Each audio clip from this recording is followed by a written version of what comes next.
নমস্কার বন্ধুরা, আশা করছি সকলে ভালো আছেন আর আমরাও খুব ভালো আছি। আজ দীঘায় আমাদের তৃতীয় দিন। আজ সকালে আমরা দীঘা থেকে স্নান করে ব্রেকফাস্ট করে এখান থেকে বেরিয়ে যাব কোলাঘাটের উদ্দেশ্যে। কোলাঘাটে আজকের দিনটা থাকব এবং ওখানে যে যে জিনিস দেখার আছে, যতটুকু পারবো, সব তো একদিনে সম্ভব না, সেগুলোই একটু ঘুরবো ও কালকে আমরা আমাদের বাড়ি তারাপীঠ ফিরে যাব। চলুন আমরা কোলাঘাটে কি দেখি এবং সারাদিন কেমনভাবে কাটাই, সকলে আমাদের সঙ্গে থাকুন এবং আপনারাও দেখুন।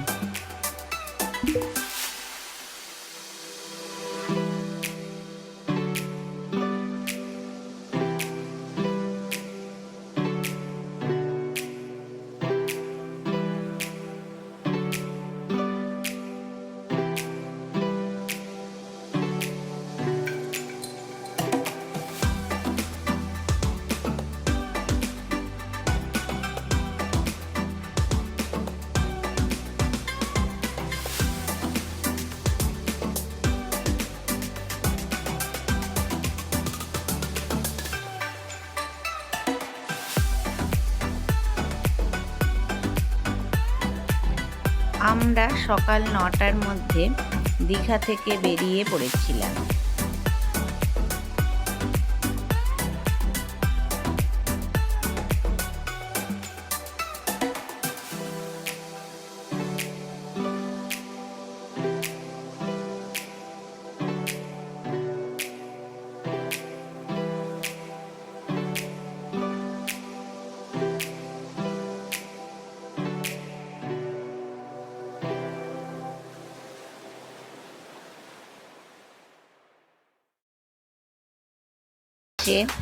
আমরা আমাদের রুমে এন্ট্রি করে লাগেজপত্র সব রুমের মধ্যেই রেখে দিলাম এবং কিছুক্ষণ রেস্ট নেওয়ার পর আমরা সকলে আবার বেরিয়ে পড়লাম। কোলাঘাটের মধ্যে একটা কালী মন্দির রয়েছে, সেই কালী মন্দিরে আজ পুজো।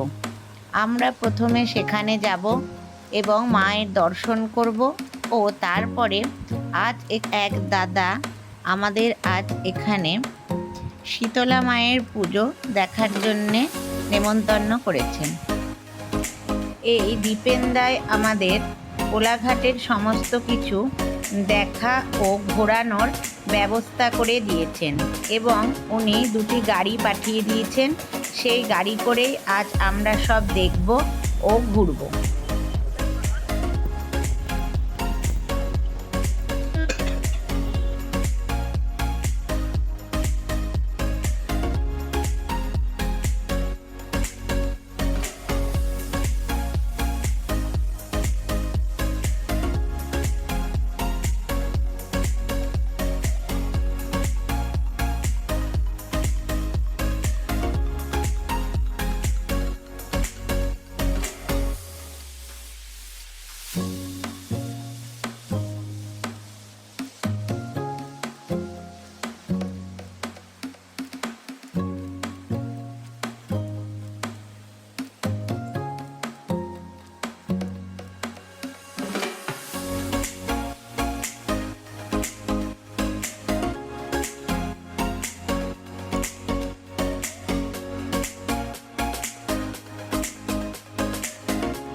বেশ কিছুক্ষণ সময় আমরা আজ এই কালী মন্দিরে কাটালাম।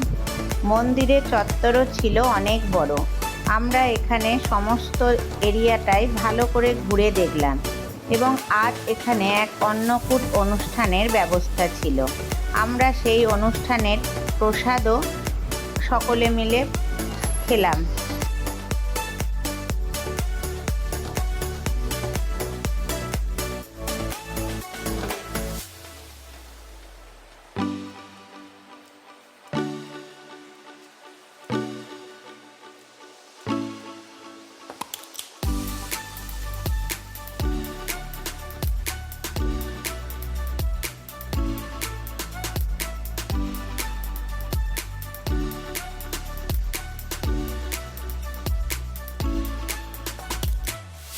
কালী মন্দিরে খুব সুন্দর কিছুক্ষণ কাটানোর পর আমরা এখন বেরোলাম মা শীতলা মায়ের দর্শনের উদ্দেশ্যে।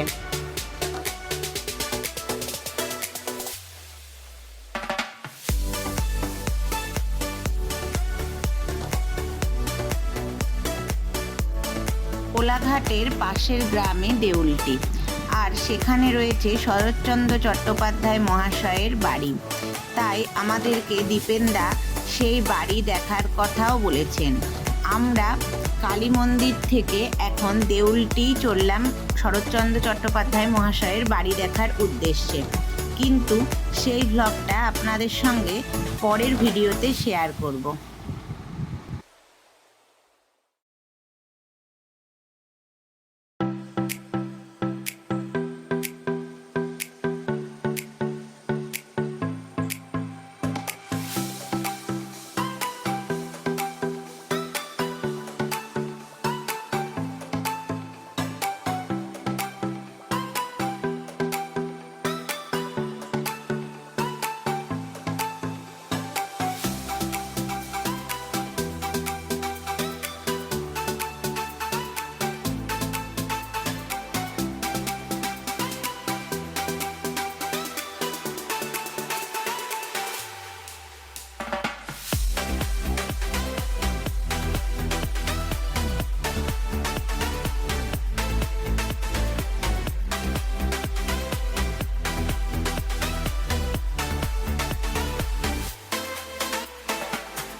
শীতলা মায়ের মন্দিরে যখন আমরা এসে পৌঁছালাম তখন দেখলাম সবে সবে এখানে পুজো হয়েছে, আর ভক্তরা তাদের প্রসাদ নেওয়ার জন্যে সব মন্দির চত্বরে এসে উপস্থিত হয়েছে। ভালোই হলো, আমরাও সেখানে মায়ের প্রণাম করলাম এবং আশেপাশে আরও অনেক মন্দিরই এখানে রয়েছে। সেই সমস্ত মন্দিরগুলোতেও আমরা ঘুরে ঘুরে দেখলাম এবং প্রণাম করলাম। খুব সুন্দরভাবে মন্দির চত্বরটাকে আজ সাজানো হয়েছিল। প্রণাম করার পর এক দিদি আমাদেরকে প্রসাদ এনে দিল। আমরা মন্দির চত্বরে বসে সকলে মিলে সেই মায়ের প্রসাদ গ্রহণ করলাম।